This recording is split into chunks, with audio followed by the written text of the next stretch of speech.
Ecphysia. Put that blooming thing away and let me get up.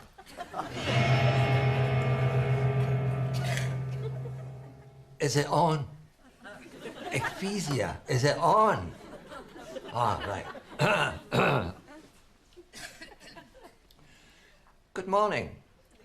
Tonight, I'll be recording my final last call New Year message on the BBC. When I first started as a minister, I used to have to laboriously type out my sermons on an old typewriter like this. Of course, nowadays, thanks to computer technology, everything is so much faster.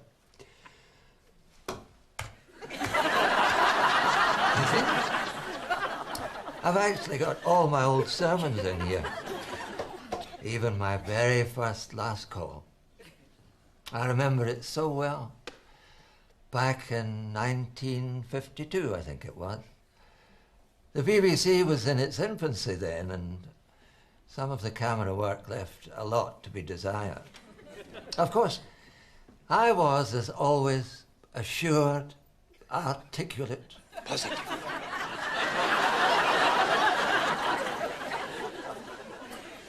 Hello. Hello. And welcome to Tolly Television.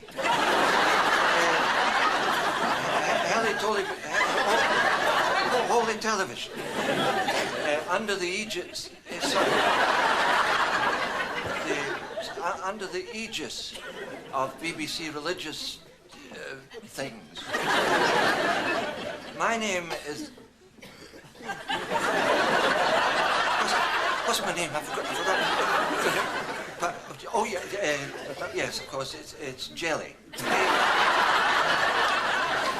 It's Jolly. I am the Reverend I Am Jelly.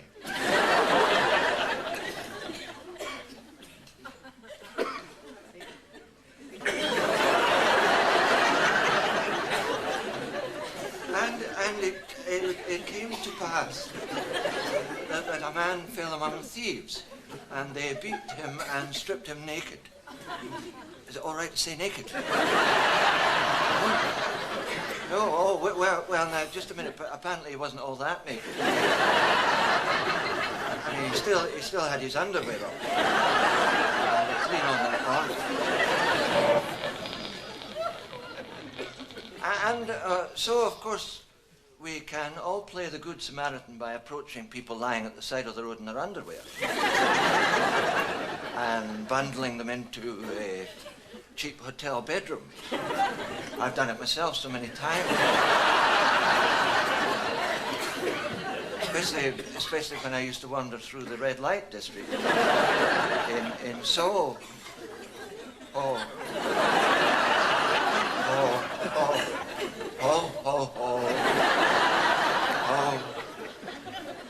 Good night.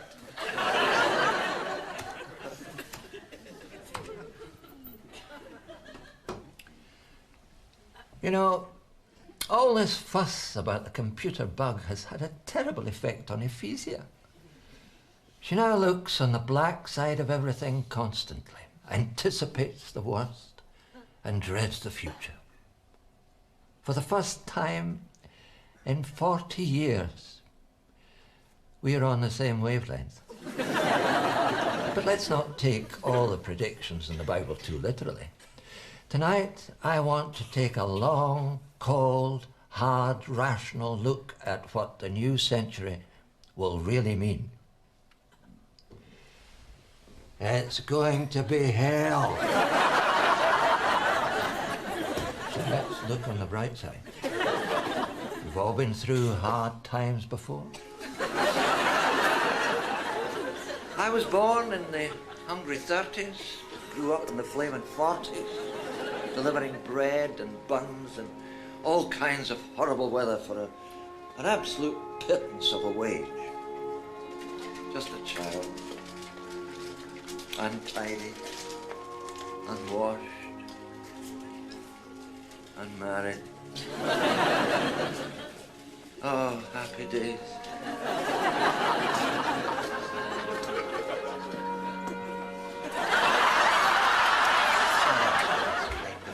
you call this? You realise we've been waiting for over an hour in there for that loaf? This is a very special occasion, young man. Or have you forgotten?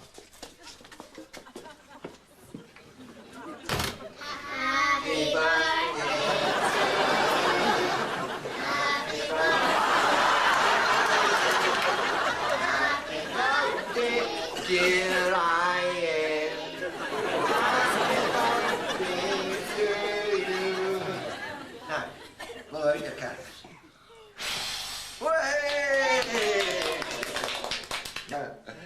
Now, make a wish. A wish? Anything you want. Well, I'm 10 years old. Going to tell me what my name is? Name? What the devil do you want with a name? Your father's never had a name. All he's ever had was initials. Your father's father only ever had initials. Your father's father was in the jail that long. All he ever had was a number. But the other boys in school laugh at me because I've only got initials. Oh, do they? Oh. Well, I don't see your brothers, H.P.O.K. and R.I.P. What about my sisters? You leave B.O. and V.D. out of it.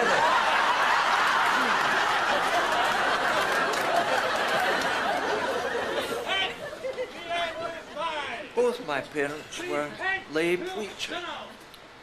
Everyone said my father was a wonderful preacher. My mother was a wonderful lady. Well, let's see what we've got here. With so many people predicting Armageddon, I thought I would take as my text tonight the book of Revelations.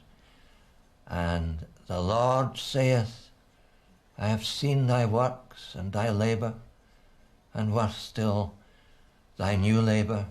That's too frightening, no.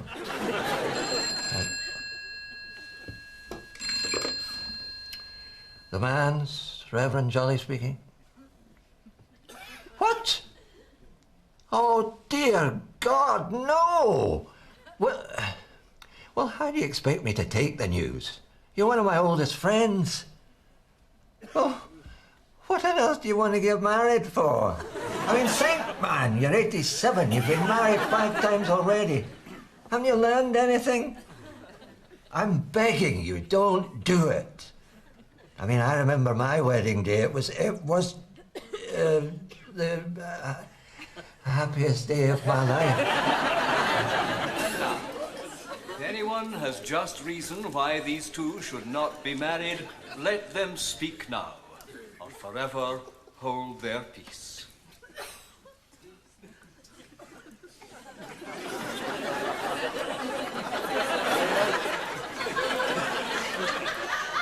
Anyone at all? Don't be afraid to speak up.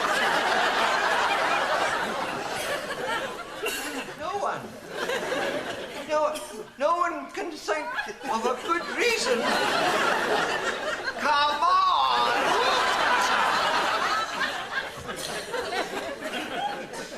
I now pronounce you man and wife. You may now kiss the bride.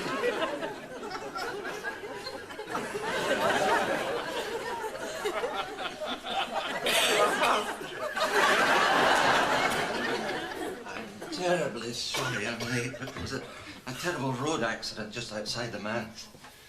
You know how people will stand there and gawp and stare. I just couldn't tear myself away. Mister, my fiancée isn't here yet. Well, I understand you would like to be married in church. Well, yes. Even though we haven't been regular attenders. Oh, I like to think we're pretty easygoing about that sort of thing nowadays. So your name is? Joan Kelly. Joan Kelly. And your fiancée? Janet Fraser.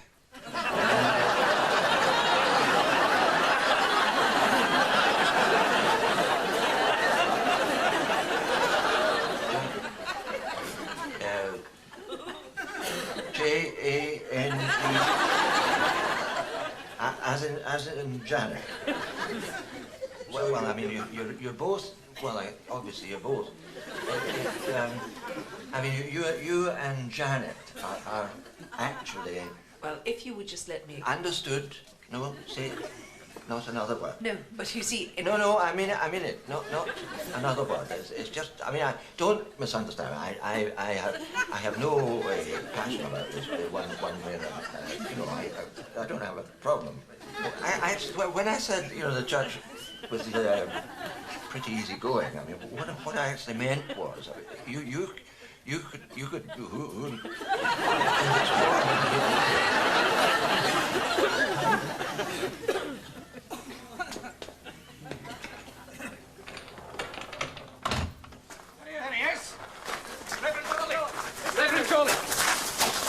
Reverend Jolly, you have just been chosen to investigate sexual revelations within the church. Have you any personal experience of outings? Well, yes, as a matter of fact, I have. Only the other day there, I organised a brownie bus trip to Bulgaria. You don't understand. Has anyone ever accused you of being gay? Me? Me? Well, no, but I have been described as a cheery wee soul. We are talking sexuality here, Minister. Sexuality? Ah, well. I mean, I'm not one of these clergymen whose sexuality is a grey area. I've been married to Ephesia for years and years and years. And my sexuality is a disaster.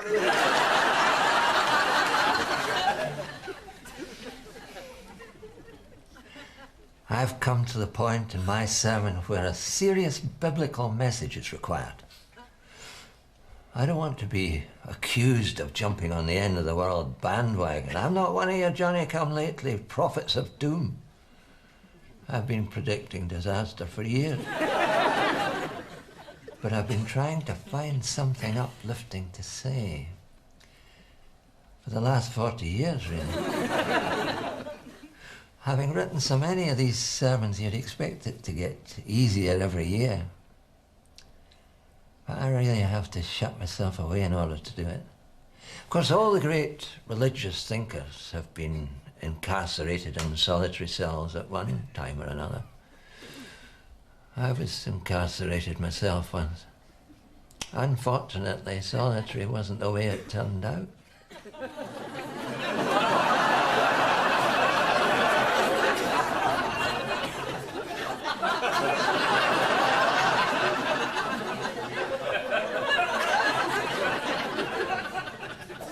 Who are you? I'm a man of the cloth.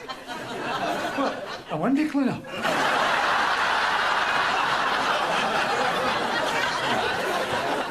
No, I'm a man of the church, a minister.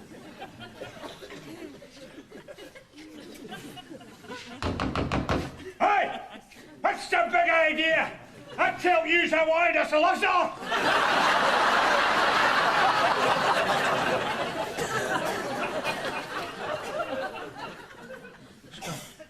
Seeing as you're here, you might as well hear my confession. Ah. Well, as it happens, I'm not actually a Catholic, you see. I said, I want you to hear my confession. Holy Mary, Mother of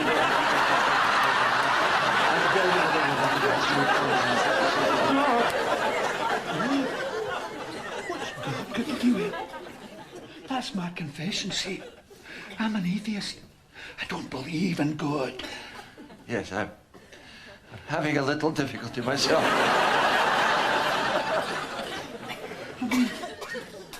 What's God ever given me?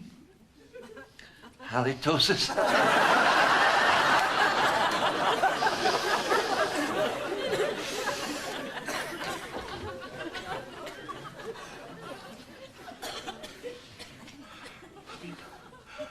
I used to believe. I used to be a good Christian. A good man.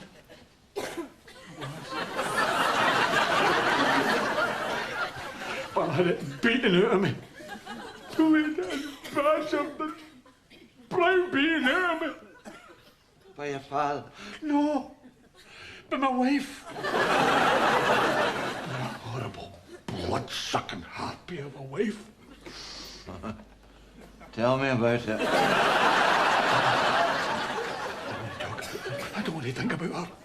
She's the horriblest, hackedest, most hideously vicious woman in the world.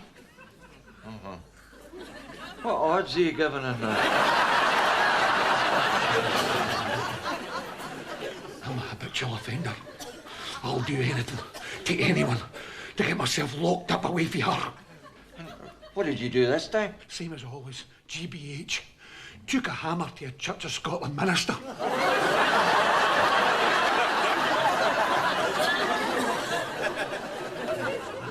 Married us.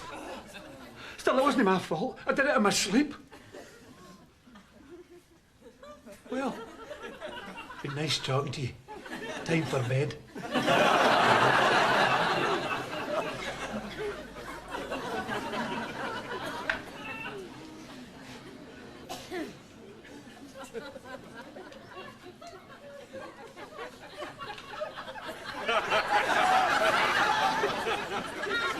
What are you doing? I'm doing the same as you. You better know me.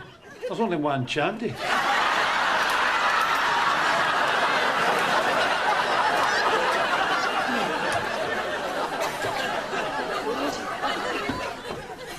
I would just like everyone to know that I'm not being paid any bonus for working on this special night. Mind you, you'd think I deserved something, even a cracker. Especially after having been the BBC chaplain for so many years. I mean, I can remember Archie McPherson when he had hair. Jackie Dodds when she was just a mere egg. I can even remember when Sidney Devine had his first singing lesson, just last week. I suppose I shouldn't complain. After all, as a minister, you must expect to have to do a lot of unpaid work. Hospital radio, for instance. Yes, it's the Cheery Charlie Turner Show. Over 2 hours that'll guarantee to get you flat on your back in stitches, and I don't mean sutures, madam. Anyway, joining me in Charlie's chuckle chamber to help flush away those bedpan blues, it's the Reverend I Am Jolly. You're no stranger to the hospital. No, that's right. You know, as I was saying to you earlier, when people are not well, or even suffering, they certainly don't want some dour-faced old misery guts visiting them. So that's where I come in. So, have you any messages for any patients today? Today I have a message for Mary McConnell in Ward 10. Mary, your husband Jimmy's had a bit of a windfall. He was blown off his bike while crossing the street. He's currently in Ward 13. So, when you're back on your feet, at least he'll be handy for you to visit.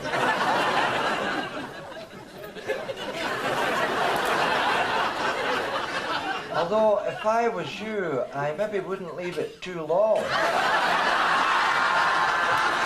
I've done a fair bit of visiting in Ward 13. Or, as it's come to be known, the Bermuda Triangle.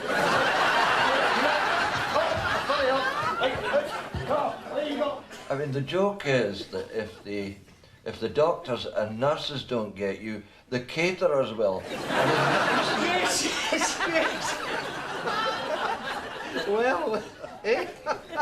Oh, you're some raconteur, Minister. I can see we're going to have to keep an eye on you. Anyway, can we have your next piece of music, please? Now, so far, you've given us Tell Laura I Love Her, Honey, and Crying in the Chapel. So you obviously like a good sing-song. Yes. As a matter of fact, my recipe for keeping cheery is just to dwell constantly on the unhappiness of others. It works for me.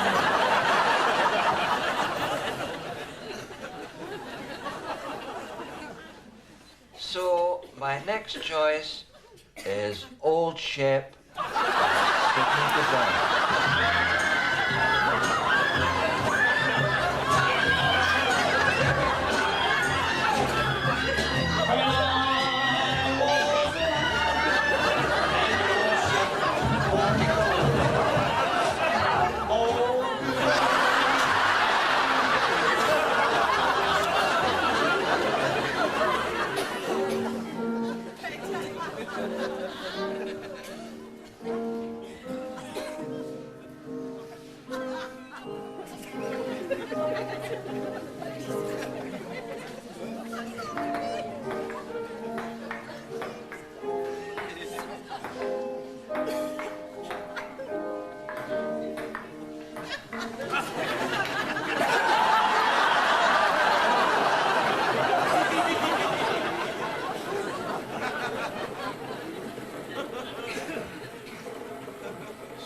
66. All you geriatrics. Geriatrics.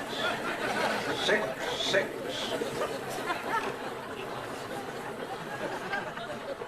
23. R.I.P. R.I.P. 2, 3. 74. No. Heaven's Door. 74. No. Heaven's Door.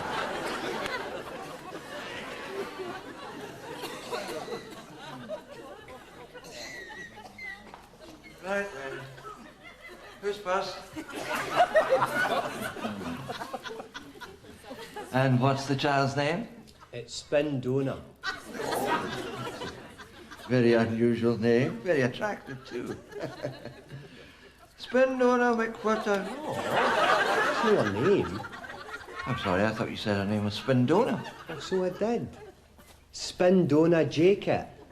I'm sorry, I really couldn't. Listen, child, Spindona Jacob. Oh, getting this, are you, Padre?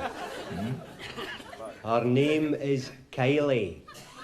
That is the name which is pinned on her jacket.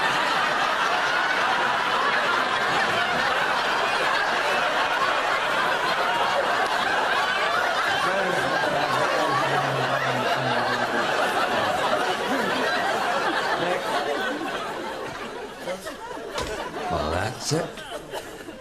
Here it is. The final script. Finished. Another masterpiece.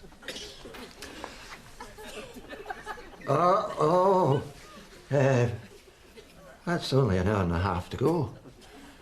I still get nervous, you know. This is worse than going to the dentist. And I get so nervous about that, I have to have gas before he can give me the injection. In fact, I have to have gas before I have gas. And believe you me, I'm good for nothing for the rest of the day.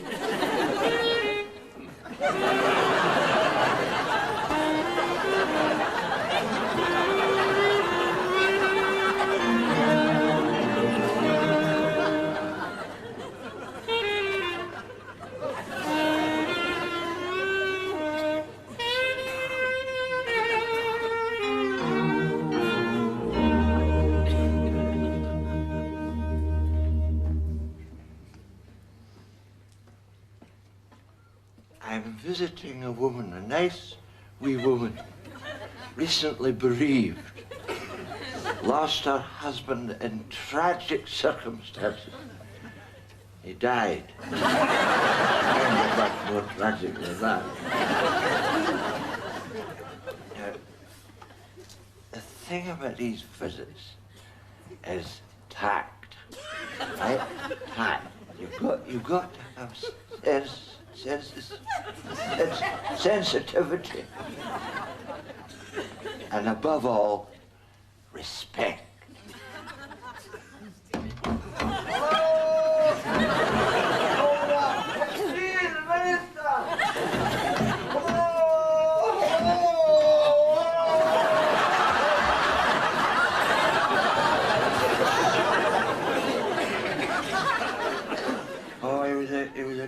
man, Mrs. McIntyre. A good man. A helpful man, you probably. Always was.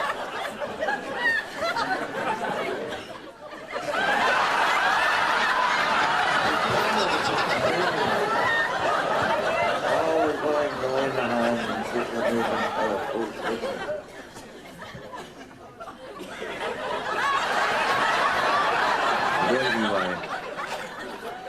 We'll give him a lovely send-off tomorrow. I do a nice we do. I do a nice we do. Which reminds me, if you get that list of his favourite hymns asked you for.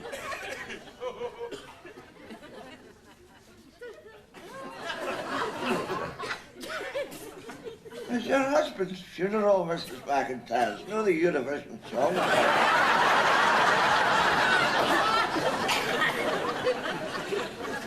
Maybe we could do a wee medley, yeah, a nice wee medley. You leave it to me.